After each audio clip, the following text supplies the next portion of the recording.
Trigun is a classic cool 90s setup into slapstick, into fight, into I can't believe how involved these animators are, with a style that makes you curious if they set the tone for that entire era or just copied it perfectly. It's about this guy. He's a cowboy doing cowboy things, and these girls, they're insurance agents doing cowboy things. This guy, we will talk about that later, and there are definitely more than three guns involved, so I'm not sure why they called it Trigun. Madhouse adapted the 1995 manga. That's these guys. Oh yeah, these guys. Good resume. It's 26 episodes long and one of the most likely shows to be confused with Cowboy Bebop. The OP is the musical equivalent of a roundhouse kick to the head from your best friend after an alien parasite attached itself to your brain through your nose, making you forget about rock and roll music. The kick destroys the alien, and as it evaporates into dust, the knowledge of rock and roll music returns, and all you can hear is.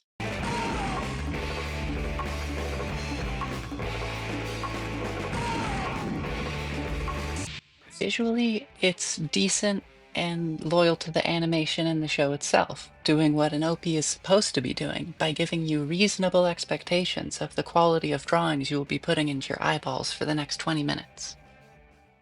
Bright, crisp, cel shaded, classic 90s. Even if you don't enjoy the style specifically, you can't deny that this is the cream of the crop of this era of animation.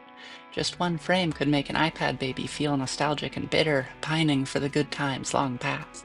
The characters are interesting to look at and mostly stay on model.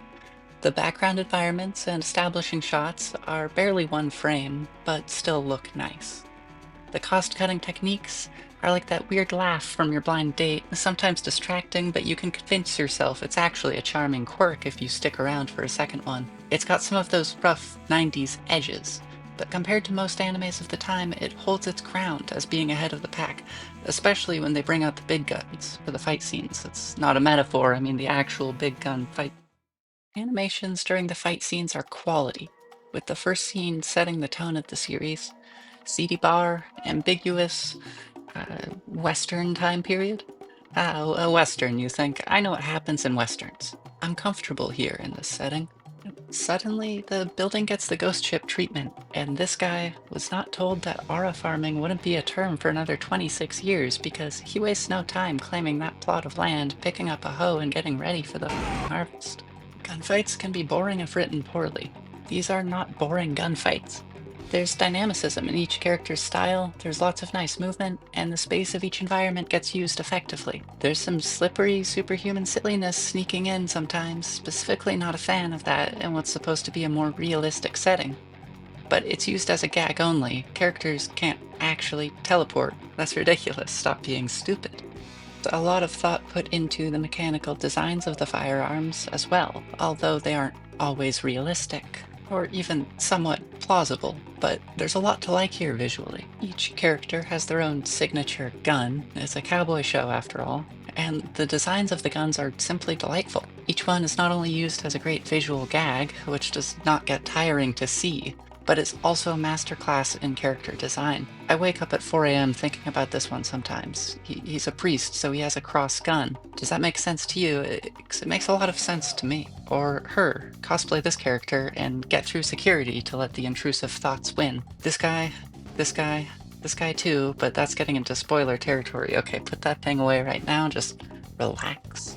Close your eye. Listen to the rock and roll as it lulls you back to sleep, okay? The saxophone gun was just a bad dream, I promise. Music, rockin', vibin', pluckin'. It's a western, it's a sci-fi, it's a rock and roll opera. It's good, the music is good. It might not be add to your playlist level of good, but it's got a undeniable sense of place to it. Adding to the action, but not getting in the way. You'll know if it's your style after the first episode. The narrative is probably the strongest part of the show.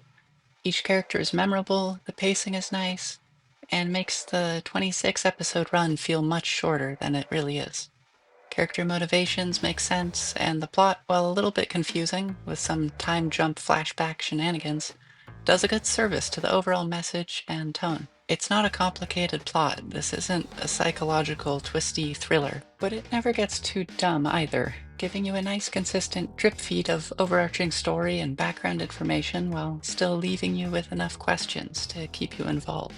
The plot mainly revolves around these guys, looking for this guy. But it's actually about this guy looking for this guy, but no, that was a fake out, and it's actually about this guy looking for this guy, while this guy looks for that guy. Each episode generally goes like this. The relevant characters go into a new town, there's some kind of boss or bounty hunter, but what's important is that he has a funny gun and is probably evil. Fights happen while the overall series plot moves forwards a little bit. A little formulaic, but in a good way that makes you want to learn math. Later on, this pattern does break, and there are multiple episode arcs, which snaps you out of your stupor and makes you realize you've been watching anime for almost 8 hours now. You're hungry, your mouth is dry. You could get up and get a soda. No, water is healthier. You should get water, you think to yourself, but it's too late. You're in too deep. You're only 6 episodes away from the end, and things are really starting to pick up. Who's this new guy, and why would his mother name him Millions Knives? You have too many questions, and you weren't raised a quitter, so you rub the weakness out of your eyes and call out of work because some things in life are just more important than saving up for that third body pillow. The priest has a cross gun, you say to your boss. It just makes sense. They're silent, stunned by the narrative effectiveness of the visual. Don't come into work next week either. They finally respond, and you smile as electric guitar blasts through your speakers.